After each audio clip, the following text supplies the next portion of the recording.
Making homemade candy may look intimidating, but it's really a straightforward process. I'm Marcy McDonald with Pacific Northwest Suburban Homesteading. Today I'm sharing a video of our very first class. Remote Homestead Accomplice Shonna Zimmermann teaches us how to make 3 kinds of candy using almonds.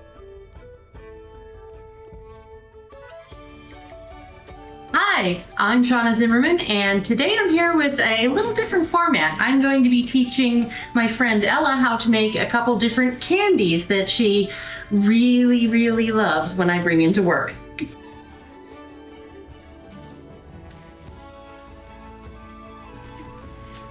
We're going to start with a very simple one, chocolate almond clusters. How much do you like these? So much! They're really super easy, and she's going to love it, and she's going to be making them from now on out. The first thing you're going to do is you're going to start with, depending on how many you want to make, a cup or 2 of roasted almonds. The trick is that you have to have the almonds hot. So what I've done is I've started the oven at 175 degrees. We're just going to put them on a cookie tray and stick them in the oven while the chocolate coating gets made.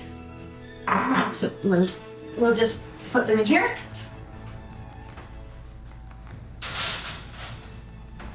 If you don't have the almonds hot, you've got your melted chocolate, you put in room temperature almonds, the chocolate will actually go into thermal shock and get really clumpy. It's gross. Oh, okay. Shonna, Yeah. do you know why that happens? Why? It's because it cools down too quickly and it just freezes. Chocolate seizes when even a tiny amount of liquid causes the sugar to form a syrup and the cocoa particles to stick together.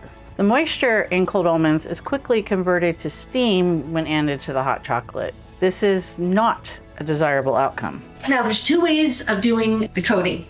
I like to use almond bark. It's called almond bark. There's no almonds in it. I don't know why they call it almond bark. Comes in a couple different flavors. It is chocolate flavored, but we can't actually call it chocolate because it doesn't have cocoa butter in it. To be called chocolate, it has to have cocoa butter, and they've replaced it with vegetable oils, which makes it melt so much easier and makes it a much better coating. I like to use this. But you can use regular chocolate. Oh. If you were to use regular chocolate chips, what you have to do is melt them and start adding a little bit of coconut oil or cocoa butter to thin it out. Chocolate, just plain chocolate, is too thick as a coating, and so it just gets all done. So a little bit at a time, you'll use a solid at room temperature oil, like coconut oil, and then you'll put it in the double boiler. But we're gonna use almond bark today.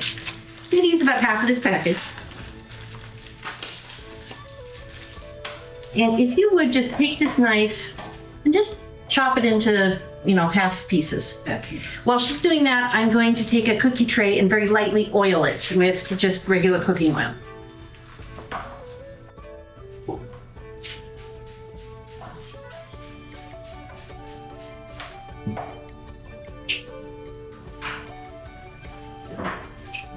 So can you just buy this at the store? Yes, you get it at any grocery store. You find it in the baking aisle.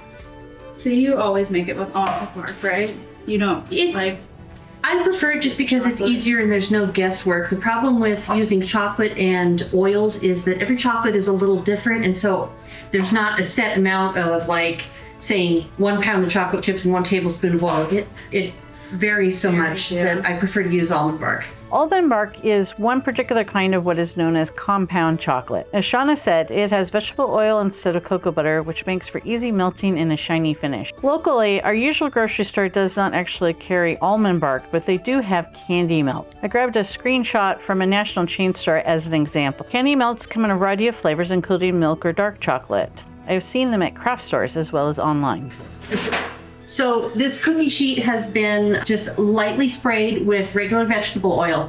When the almond clusters are done, we're going to be putting them on this to cool, and we just don't want them to stick. Is that good? Yeah, just chop that one in half. That's good. Okay. So the most specialized piece of equipment you're going to need is a double boiler, which is just a pot full of boiling water and a special little pot that sits on top of it that keeps the heat from the boiling water circulating to the bottom of this pan the beauty of the double boiler, it controls the temperature. Because water boils at 212 degrees, you're not going to get too much hotter than 200 to 215 degrees, so you can't accidentally scorch the chocolate. Oh.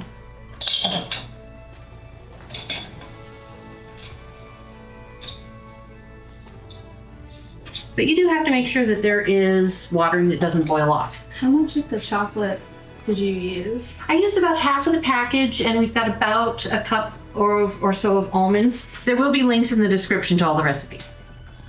So So do you need the special pot on top? well, you can just use 2 saucepans that fit together. Can I do that? Yes, you absolutely can. Just as long as they don't either get stuck or so small that it falls in. You want a little bit of venting so it doesn't get, Oh.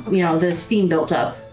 But honestly, yeah, 2 saucepans, like a mixing bowl. Oh, you could use like your little metal Yeah. bowl. This double boiler belongs to my mother-in-law. Shonna's version with the vents on the side works a little bit better. Mom's sometimes traps the steam. It still works great to melt chocolate. I only mention it as a minor thing to look for when looking to purchase a double boiler. I don't have a double boiler, but I do have a saucepan and metal work bowl that work just fine. This saucepan has pour spouts that work nicely to vent the steam from the boiling water like Shonna's double boiler. This metal work bowl sits firmly on top without danger of tipping off. You just don't want to heat chocolate directly over a burner. Not only can the temperature get away from you real quickly and it scorches, but it's also uneven heating. So it's already melting. Almond bark melts fast. That's nice.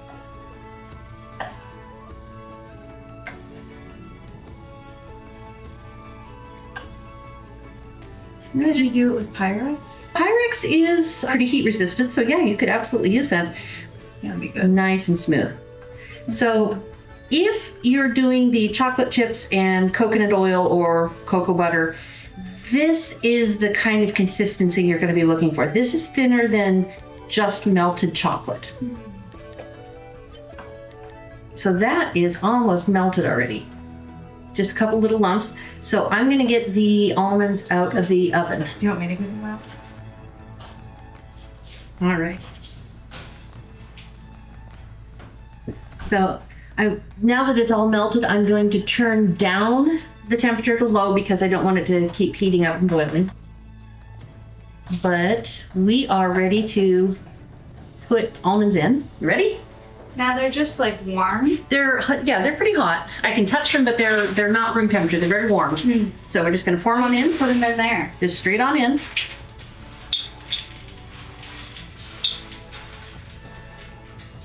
Stir, stir, stir. Until they're coated. I use toasted almonds for this, but you could use cashews, you can use pecans, you could use peanuts, you could use just about anything. And now, grab that spoon right there. Here, you get to lick that. Thank you, Shonna. And we just pour them out in little puddles.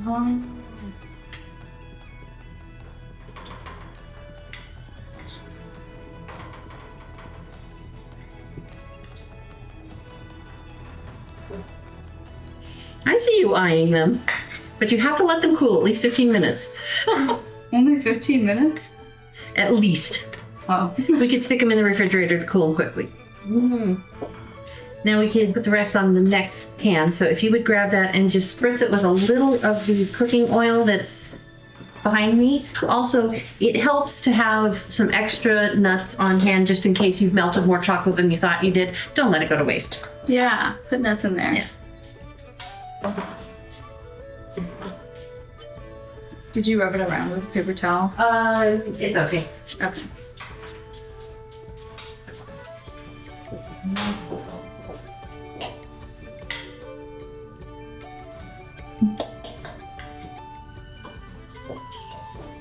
And that is it. That was it? That's it. Wow. That was like Deceptively easy. simple. You thought I was making something special all this time. It's like, nope. I said it was better than C's.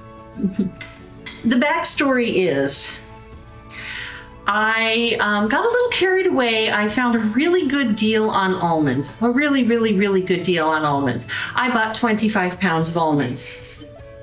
I did not know what to do with 25 pounds of almonds.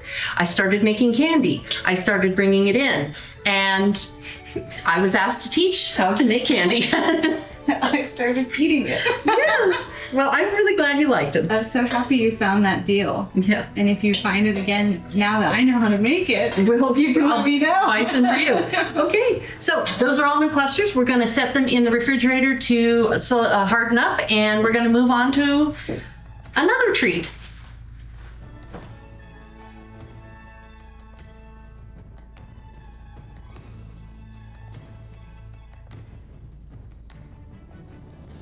Now we're going to make some candied almonds. These are just the nut with a lovely, crunchy, sweet candy coating on them that we can put all sorts of different flavors on it.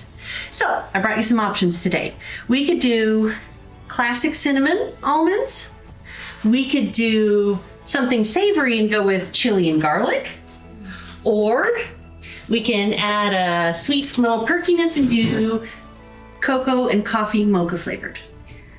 They all sound so good.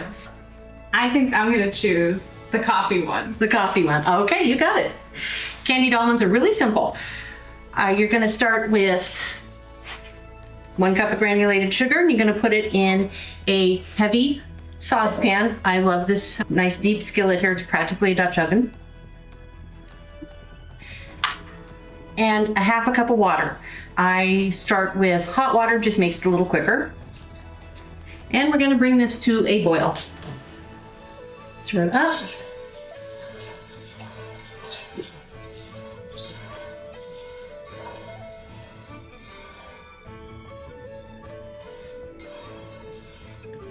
And when that sugar melts, we're going to add our spices. It's about a tablespoon of whatever spice you want to add. So it'd be a tablespoon of cinnamon. If you're doing a mixture, it'd be like 1/2 tablespoon of chili powder and 1/2 tablespoon of garlic. So how strong do you want the chocolate flavor versus the coffee flavor? I want the coffee flavor to be stronger. Okay, you want chocolate. Okay, so we'll do like a little more than 1/2 tablespoon of coffee and a little less on the cocoa. And is this the same as like espresso powder? You could use espresso powder. This is just an instant coffee. This is actually an instant cold brew coffee, but you just want something that's going to dissolve very quickly. You don't want, ground coffee. That would be a little not so fun. So we're just going to sprinkle this in. So that was maybe 2/3 of a tablespoon of coffee powder and maybe about 1/3 of a tablespoon of cocoa powder. Sprinkle that in. And you sprinkle that in before it starts to bubble? As it's starting to boil, that's the stage that you want to get it, because we're making a hard candy basically that's going to coat the almonds. In this case, we're using raw almonds because this process is going to cook them. I've got it on a medium-high temperature because we want this to go fairly quickly.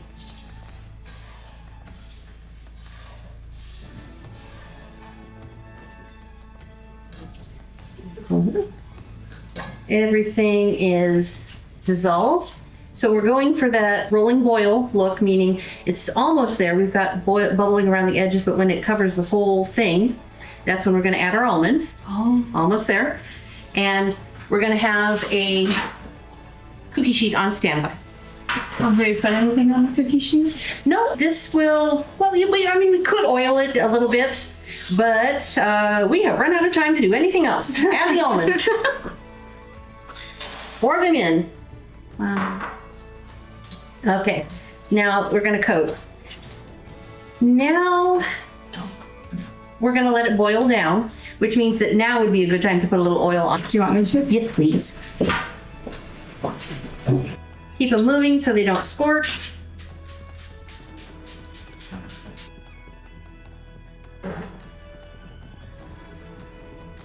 So is it solidifying around the almonds? This is the process that's caramelizing the sugar If anybody who's into candy making knows the terms, we're actually going to get to what's called a hard crack stage, meaning the sugar is going to be like a hard candy.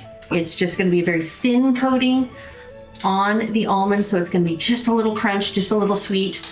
But we're waiting for all the water to boil out. So you do the same thing with the other spices. You still just do the sugar in the boiling water. Sugar and boiling water and just whatever spices. I mean, you could add Oh man. toasted coconut and ginger. That was the other flavor that I made. It was ginger. That was it. Okay. I don't think I ate that one. I don't know. Because I love ginger. Yeah. But yeah, you could just anything that sounds good. I've seen some pretty crazy flavors. Shonna, I'm gonna make some with curry powder. And if you're really daring, wasabi powder. Ooh, yes. Yes. I love wasabi. Anything that is a powdery enough to coat the almonds evenly. So as we're boiling, it is cooking the almonds. That's why we start with the raw ones. How big, like I have a Dutch oven, right? Like big, like percent thing. What would be like the maximum amount you think that I should do at a time? Like this amount?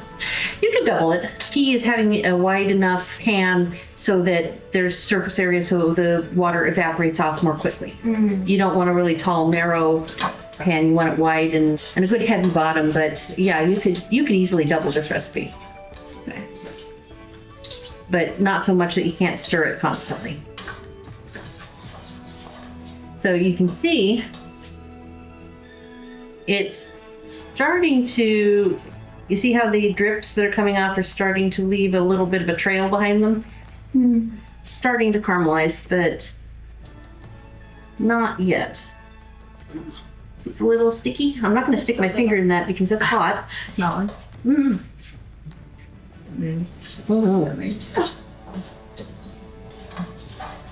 See, it's already reduced by half.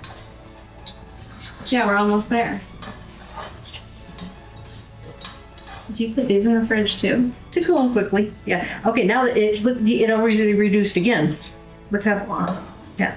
So now we're getting to, this is probably hard ball stage maybe. Almost. Not quite, but it's definitely caramelizing. But you'll know, it'll get very dry suddenly. And that is the time that they're ready to go. Look at how fast this is reducing now. Kind of looking like molasses. Yeah.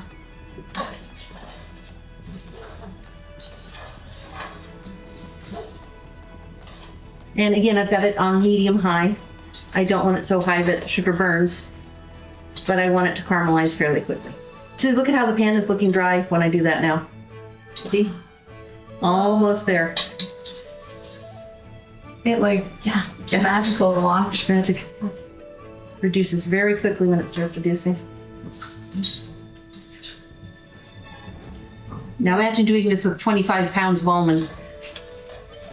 Every day. I was not thinking very well when I bought 25 pounds of almonds, let me tell you that. But it was a good price. I think you were in your perfect sound mind. She knows me. That was the best decision you ever made. Okay. Now you have to be sure that all the water is evaporated off. Do not eat them yet. You will burn yourself. Look at that, look at that. Now they're starting to stick together. They're like shiny, beautiful jewels. Just another minute or two. You're making caramel on its own. Would it be the same process? The same process. Caramel has dairy in it. Oh, okay. But it's the same process. You are melting and burning the sugar. Okay, now it's like they're foamy. I think one more minute. Now look, do you see how it's got almost like a dry coating on it? We were done. Oh. So we're gonna turn off the heat. Put on the hot pad because this is cast iron. We're gonna dump them out onto a cookie tray.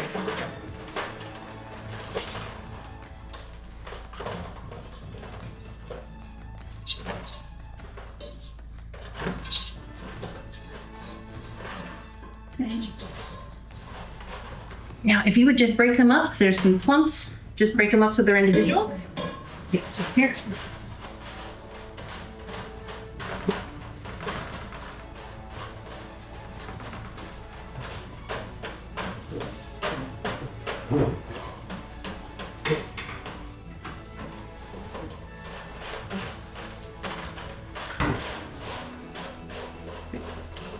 Lovely. Lovely. Okay. That looks good. So these are still hot. So into the oven they go, and we forgot to into the inverted oven, which cools things instead of baking them. The reverse of it. The reverse oven. That will let them cool down. Oh, great.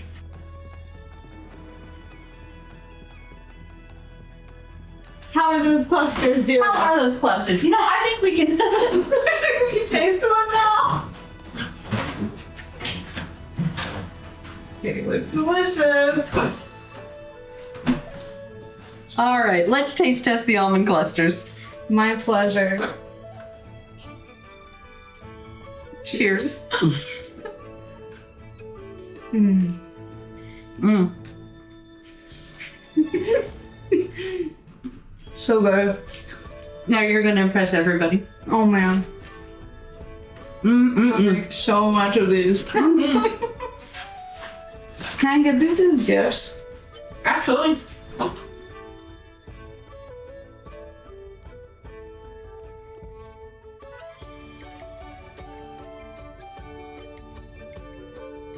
You ready to make some toffee? So ready. Okay. So, the very important thing about toffee is that you use butter. Margarine will not work. If you use margarine or any substitute, it will fail. You have to use real butter. So, 2 sticks, 1 cup of butter. We're gonna put them in medium saucepan, bring it up to medium-high heat. We're gonna start melting that together with 1 cup of granulated white sugar. While that's melting, I'm gonna stir it occasionally. We've got prepared corn syrup. I learned the recipe originally that it was supposed to be dark corn syrup, but I found out that the light stuff works just fine. Oh. 2 cups of warm water. Again, this is a thing where we have to watch out for thermal shock. If we put cold water in there, it might crystallize the sugar and make it all wrong texture. That's what we need. Is that 2 cups of 2 tablespoons. I'm sorry. If I said 2 tablespoons, I exaggerated. You said 2 cups. I don't know what I'm talking about. Say it again. 2 tablespoons of warm water. That's what we need for the toffee base. We will also have prepared 1 cup of chopped nuts. I like almonds the best. And 1 cup of miniature chocolate chips. We want the miniature ones because they melt faster. And we will have on hand a pizza tray or a cookie tray. We do not have to grease it or spray oil on it or anything. This has a cup of butter in it. It's going to grease things fine on its own. Give it just a minute for this to melt. This is the only candy that I know how to make that is going to require a slightly specialized piece of equipment. You're going to need a candy thermometer. Super simple. You can get them for a few dollars at any grocery store. And what makes it different from a regular thermometer? Well, it has a different scale. It starts at 100 degrees and goes to 400 degrees. So, and it's also meant for submerging in a candy and clipping to the side of the kettle. Okay, great. It doesn't probe like a meat thermometer. It has a probe. It just sits in it.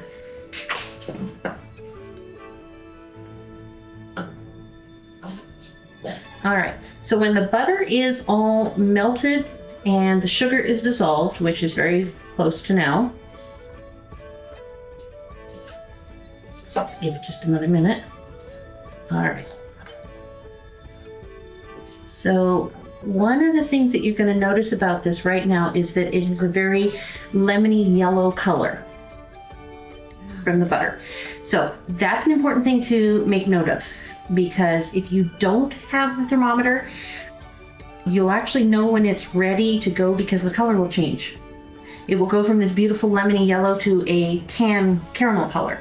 And so that's how you also would know. Okay, so we're bubbling away and the sugar seems to be melted. So we're gonna add 2 tablespoons of hot water. It does spit a little bit.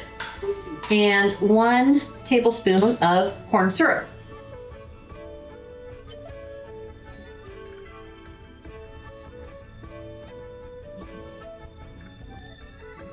Okay. And this is where we would clip our thermometer onto it.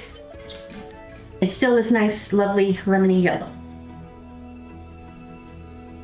And we just keep stirring, stir constantly. Some caramels you actually don't stir.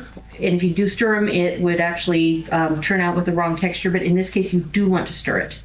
So you are making caramel. Now we're making toffee, which is slightly different. There's shades of difference between toffee and caramel and butterscotch, but this is going to be a hard, crunchy candy. So caramel is usually softer and chewier. This is cooked to a higher stage of temperature to make the final texture a little harder.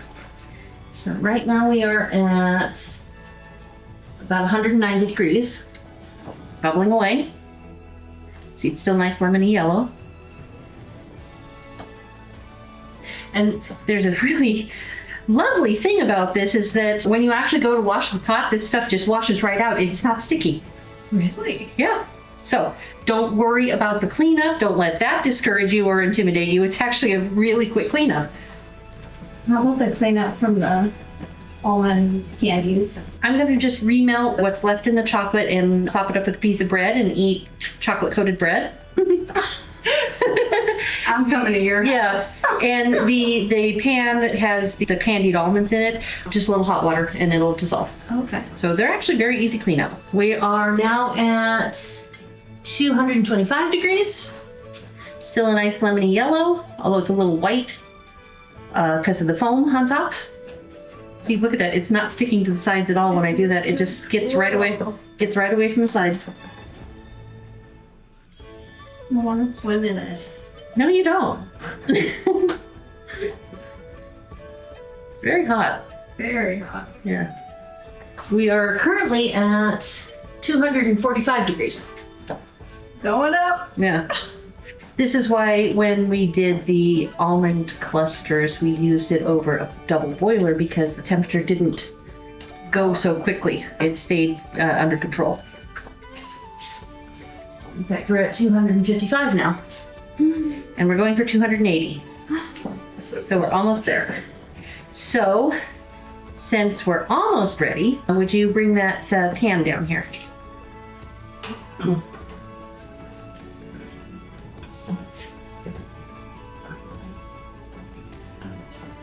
You're just gonna like pour this out on the sheet and then you're gonna sprinkle the... Well, we're gonna mix about half of the almonds into it. And then pour it out and then take care of the topping, which is quick and easy. Mm-hmm. Okay, we're at 265. Going up. You should have like a little graphic on the side that's like, ah, ah. That actually would be kind of fun. And it's like a little picture of Shonna's head as the like thermometer. This is your red hair. My hair is getting hotter. Yeah. Okay, we're at about 275. It's a little bit more, but it's not really lemony yellow anymore, is it? It's more of a getting a little more tan. Almost there. Wow. And you can actually see the darker tan kind of clustering around behind the thermometer. Okay, now you don't see any yellow at all now, do you? Mm-mm. Yeah. So that is telling me it is ready to go. So we're going to turn the heat off. We're going to put in half of the almonds. Okay. And we're going to work quickly here. Hot. Got half the almonds. Stir those in very quickly. And then we're just going to pour it out wholesale onto this this pan. Oh wow. See, look at that. Came right out. So now we're going to spread it out fairly thin. Oh, okay. We don't want it too thick or it will be hard to chew. And now, while it's still piping hot, we're going to pour on these mini chocolate chips.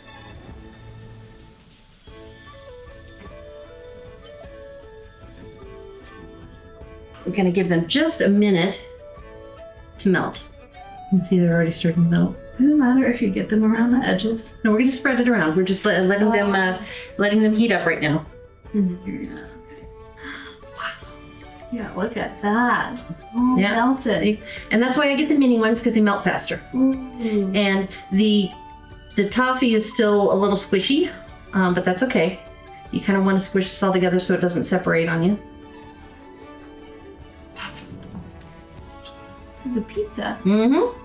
See, and you just keep spreading it around, and it kind of just melts and spreads out. And while the chocolate is still nice and melty, we'll put in the last of the almonds. And we just take the side of the rubber scraper that I didn't sully with chocolate, and we'll just kind of push them into the chocolate a little bit. Oh. You want to lick it? With this, yeah. Yes. So that's basically toffee. You have to let it cool. It takes a little longer than 15 minutes for this to cool, but when it is cool, you just pop it, break it into little pieces, and enjoy.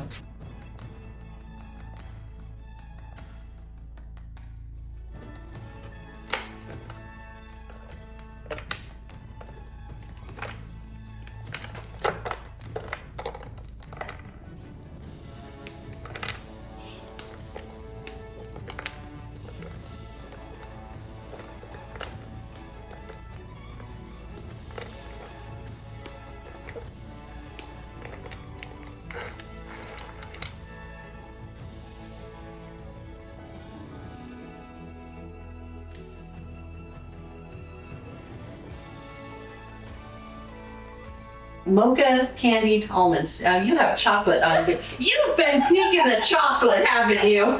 Okay. Mocha candied almonds.